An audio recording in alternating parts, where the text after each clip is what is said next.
Hi guys, कैसे हैं आप लोग। मैं आकाश जैन अल्बाट्रॉस एजुकेशन सेंटर से आज आपके सामने class 11th chapter number 2 relation and function के बारे में डिस्कस करूंगा। लास्ट क्लास में मैंने आप लोगों को बताया था कि कार्टेशियन प्रोडक्ट क्या होता है, ऑर्डर्ड पेयर क्या होता है और उसके बारे में कुछ डिटेल्स आपको दी थी।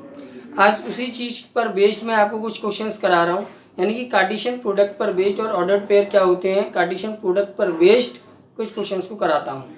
सपोज आपका क्वेश्चन है, if g is equal to 7 8 and h is equal to 5, 4, 2 find g cross h, यानी कि g और h का आपको कार्टेशियन प्रोडक्ट निकालना है।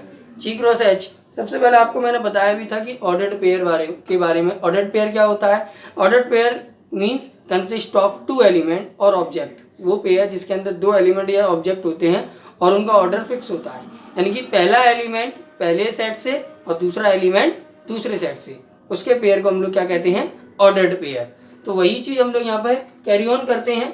अब आपको g इंटू एच निकालना है, यानी कार्टेशियन प्रोडक्ट निकालना है। तो g इंटू एच का मतलब पहला एलिमेंट g सेट से होना चाहिए और दूसरा एलिमेंट h से होना चाहिए। तो जब मैं करूँगा क्रॉस मल्टीप्लाई क्रॉस आपका प्रोडक्ट कार्टेशियन प्रोडक्ट, तो 7 5 का पेयर बनेगा, 7 इंटू 4 का पेयर बनेगा, 7 इंटू 2 का पेयर बनेगा। उसके बाद मैं सेकेंड एलिमेंट लेता हूँ, तो 8 और 5 का पेयर बना, 8 और 4 का पेयर बना, 8 और 2 का पेयर बना। तो इस तरीके से आपने g इंटू एच निकाला। क्लियर? इसके बाद मुझे फाइंड करना है h इंटू जी। अब h इंटू जी का मतलब क्या है? पहला एलिमेंट h सेट से होना चाहिए और दूसरा एलिमेंट g सेट से होना चाहिए। तो अब मैं यहाँ से स्टार्ट करूँगा। 5 और 7 का पेयर बना, 5 और 8 का पेयर बना, 4 और 7 का पेयर बना, 4 और 8 का पेयर बना, 2 और 7 का पेयर बना, 2 और 8 का पेयर बना। यहाँ से आपने g इंटू एच और h इंटू जी दोनों फाइंड कर लिए। लेकिन इसके बाद मैंने आपको एक चीज़ और बताई थी, 2 ऑर्डर पेयर कब इक्वल होते हैं, यानी इक्विवेलेंट ऑफ ऑर्डर पेयर के बारे में सिखाया था। 2 ऑर्डर पेयर कब इक्वल होते हैं? जब उनके करस्पॉन्डिंग एलिमेंट्स इक्वल होते हैं, यानी कि पहले ऑर्डर्ड पेयर का पहला एलिमेंट दूसरे ऑर्डर्ड पेयर का पहले एलिमेंट के बराबर होना चाहिए, पहले ऑर्डर्ड पेयर का दूसरा एलिमेंट दूसरे ऑर्डर्ड पेयर का दूसरे एलिमेंट के बराबर होना चाहिए, तो वो इक्विवेलेंट होते हैं, अदरवाइज नहीं। तो यहाँ पे आप देख रहे हैं g इंटू एच का पहला एलिमेंट आपका 7, 5 और h इंटू जी का पहला एलिमेंट है आपका 5, 7। तो ये दोनों इक्वल नहीं है।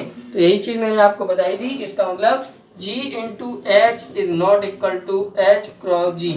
g cross h cross g के बराबर नहीं है, क्योंकि इसके करस्पॉन्डिंग एलिमेंट्स इक्वल नहीं है। क्लियर? अब सपोज आपको एक सेट दे दिया a is equal to -1, 1 find a cross a। अब तक जो हम कार्टेशियन प्रोडक्ट और जो निकाल रहे थे क्रॉस प्रोडक्ट कार्टेशियन प्रोडक्ट, वो जो है केवल 2 सेट का था। अब मैं 3 का निकाल रहा हूँ। अब a इंटू a निकालना है। इसका मतलब a तो ये दिया है और a को फिर से लिखूंगा, क्योंकि मुझे उसी का मल्टीप्लाई उसी सेट में करना है। तो क्या करेंगे? पेयर बनाएंगे। -1 का -1 से ये पेयर बन गया और -1 का 1 से ये दूसरा पेयर बन गया।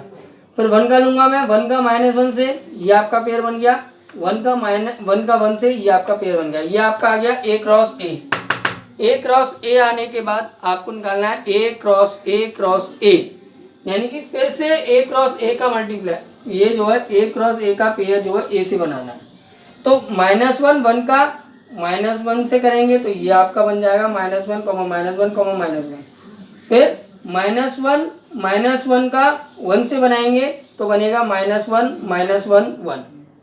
उसके बाद -1 का -1 से बनाएंगे तो -1 बना, -1 का पेयर बना, -1 1 का पेयर बनेंगे -1 से 1 इस तरीके से आप पेयर बनाते जाएंगे। सारे पेयर आपके एक एक करके बन जाएंगे। तो यहाँ से आपका निकल आएगा a क्रॉस a। तो गाइज, इस कार्टेशियन प्रोडक्ट पर बेस्ड आप अपनी एक्सरसाइज एनसीईआरटी की 2.1 को इजीली सॉल्व कर सकते हैं। अगर फिर भी आप लोगों को कोई डाउट रह जाता है तो you can ask to me directly on my WhatsApp number which is given in the description box. Till then, thank you.